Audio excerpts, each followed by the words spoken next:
जब जब इंडिया का मैच नरेंद्र मोदी स्टेडियम में होता है, पता नहीं है स्टेडियम इंडिया के लिए पनौती है या फिर क्या है। हमारा लास्ट 50-50 वर्ल्ड कप भी इसी मैदान पे हुआ था और इंडिया का कट गया। और कल फिर साउथ अफ्रीका से हमारा कल इस मैदान पर मैच था और फिर हमारा कट गया। हमारी शुरुआत अच्छी नहीं रही, हम मैच हार गए। हमारी जो लगातार जीत का अ, रथ था वो कल थम गया। चलिए, आज हम बात करते हैं ऐसे ही कल India versus south Africa match के बारे में। ये इंडिया की सबसे बड़ी टी20 वर्ल्ड कप की डिफीट थी, 76 रन से, वो भी होम ग्राउंड पर सुपर 8 में। और नेट रन रेट था माइनस में 3.800। अगर आप सिर्फ स्कोर देख रहे हैं तो आप हाफ स्टोरी ही देख रहे हैं। असली टर्निंग पॉइंट था मिलर वेविस की पार्टनरशिप या इंडिया का पावर प्ले कोलैप्स। आज फैक्ट बेस्ड एनालिसिस करते हैं। चलिए, मैं हूं आपका दोस्त एंड होस्ट नवनीत। आइए आज की चर्चा को शुरू करते हैं। मैच शुरू होता है, साउथ अफ्रीका टॉस जीतकर बैटिंग चूज़ करता है और फिर 20 आउट ऑफ 3 सिर्फ 4 ओवर में Bumrah on fire, Quinton de Kock out हो जाते हैं, रेक्लन आउट हो जाते हैं। स्टेडियम का एनर्जी हाई है और उस मोमेंट पर लग रहा था कि सब सारा मैच इंडिया के कंट्रोल में है। लेकिन T20 क्रिकेट में 5 ओवर कंट्रोल का मतलब 20 ओवर कंट्रोल नहीं होता। ये यहीं से गेम स्लोली शिफ्ट होना शुरू हुआ। अब बात करते हैं डेविड मिलर और ब्रेविस की पार्टनरशिप के बारे में। ये पार्टनरशिप मैच का एक बैकबोन थी। 97 रन सिर्फ 51 गेंदों में। यहाँ इंडिया ने क्या मिस किया, चलिए बात करते हैं। मिडिल ओवर में बाउंड्री कंट्रोल लूज हो गया, बाउंड्री को हम कंट्रोल नहीं कर पाए, 6 और 4 जाते रहे। लाइन थोड़ी प्रेडिक्टेबल हो गई, बल्लेबाज बॉलर की बॉल को पहले से ही भांप लेते थे। फील्ड प्लेसमेंट में भी थोड़ा सा कंजर्वेटिव हो गया। T20 में अटैकिंग पार्टनरशिप मोमेंटम को कम्प्लीटली फ्लिप कर देती है। मतलब आपके पास अगर जो मोमेंटम है, एक अच्छी पार्टनरशिप हो गई तो वो दूसरे के उसमें चली जाती, दूसरे के पाले में चली जाती है। क्या इंडिया डिफेंसिव हो गई थी 20-3 जहाँ पे हुआ।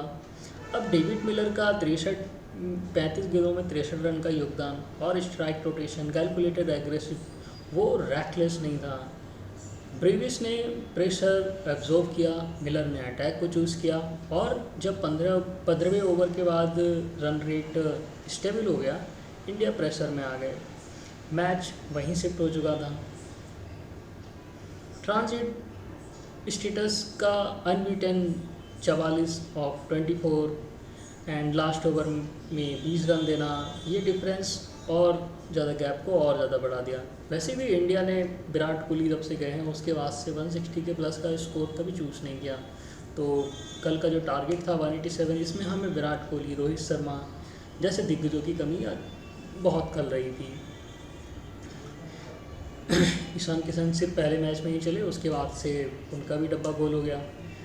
कल लगा कि अभिषेक थोड़ा फॉर्म में है, लेकिन उनका भी कल ऐसे तैसे ही रहा। अब बात करते हैं इंडियन पारी के बारे में। अब चेस करना, इंडिया का पावर प्ले स्कोर था 31 पे 3। यहीं से मैच ऑलमोस्ट ख़त्म हो गया। एडन मार्कअप ने बोल्ड डिसीजन लिया, खुद से बॉलिंग का ओपनिंग कराया। ईशान किशन 0 पे आउट हो गए, अर्ली विकेट था। और फिर जैनसन, मैक्रॉन। जैनसन ने तो और मिडिल ऑर्डर तोड़ दिया, सिर्फ 22 रन देके 4 विकेट लिए। इंडिया कभी रिकवरी मोड में आ ही नहीं पाया, एक के बाद एक विकेट गिरते रहे और इंडिया मैच में पीछे पिछड़ता रहा। शिवम दुबे ने 42 रन बनाए, लेकिन स्ट्राइक रेट हाई नहीं था। उन्होंने 42 रन बनाए, लेकिन उनका स्ट्राइक रेट काफ़ी स्लो था। कोई सस्टेन पार्टनरशिप भी नहीं बनी कि जिससे आने वाले बैट्समैन को थोड़ा सा फ़ायदा हो। केशव महाराज ने 15वें ओवर में 3 विकेट लिए। गेम ऑफिशियली वहीं पे ओवर हो गया।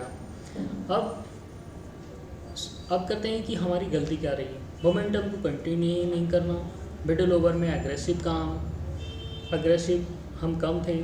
चेस में पैनिक शॉट्स और शॉट सिलेक्शन प्रेशर में भी काफ़ी हमारे गलतियाँ हुई बैट्समैन से। साउथ अफ्रीका ने प्लान एग्जीक्यूट किया, जो उन्होंने प्लान बनाया था अपना, उसको बखूबी एग्जीक्यूट किया। इंडिया रिएक्टिव लग रही थी, बट उस पर उनका प्लान एग्जीक्यूट नहीं हो पाया। सबसे बड़ा डैमेज था रन रेट -3.80। सुपर 8 में नेट रन रेट डेंजरस होता है, एक DP से सिर्फ 2 पॉइंट नहीं जाते, कॉन्फिडेंस भी जाता है। अब नेक्स्ट जो मैच होने वाले हैं हमारे दो, वो जीतने ही जीतने हैं। अगर हम नहीं जीतेंगे तो वर्ल्ड कप से बाहर हो जाएंगे। लेकिन ओवर रिएक्शन ये है कि ये वर्ल्ड कप है, एक बैड डे टूर्नामेंट डिफाइन नहीं करता।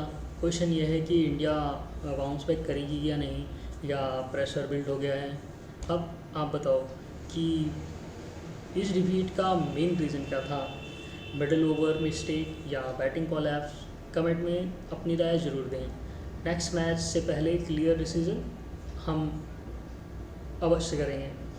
और जैसे कि कल के मैच में हम सबको ही, हर एक इंडियंस को विराट कोहली की कमी तो खली रही होगी, और आप भी अपना राय ज़रूर बताएं कि आपको कल कैसा लगा, कल का मैच कैसा लगा, कि आपकी राय में हमारी इंडियन टीम से क्या गलती हुई, या हमारी सबसे बड़ी गलती थी कि कोई भी इंडिया का मैच उस नरेंद्र मोदी स्टेडियम में ही नहीं रखना चाहिए, क्योंकि हम जब भी वहाँ पे खेलते हैं तो हार ही होती है हमारी। शायद हो सकता है कि वो स्टेडियम ही पनौती हो। चलिए, जो भी आपकी राय है हमारे कमेंट सेक्शन को भर दीजिए, और मैं कोशिश करूँगा कि सभी का रिप्लाई करूँ।